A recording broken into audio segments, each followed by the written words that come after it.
We introduced Doughnuts about 6 months after we'd opened, and from that day onwards, they have been the talk of the town.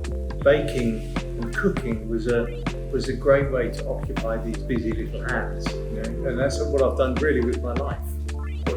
It's such a lovely sort of meditative process. You just learn to plan, you learn to roll, you learn to knead, and they become second nature. You need to create quite a tensive ball. When you shape the donut on the table, you're creating a tension that will allow you to really prove out the donut. So it'll end up about 3 times its original size. Breadhead donut is actually a float donut. It's very airy, it's very fluffy.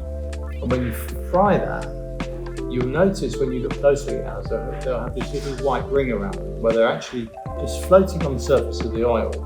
They only fry for 2 minutes each side, then tossed in sugar, which gives them that lovely sort of, that lip-licking sort of sensation.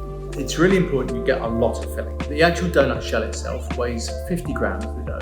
By the time you fried it and put the sugar on top, you're looking at 60 grams of donut shell. Now the filling is equal, so we put in 60 grams of filling. So the whole experience weighs 120 grams. I mean, that's a big old donut. Dip that into a butterscotch sauce, which kind of resembles a toffee apple. We share our recipes. We don't change them. We take exactly the same recipes that we make down in the bakery. And that's hence the name of our book, The Expert Home Baker.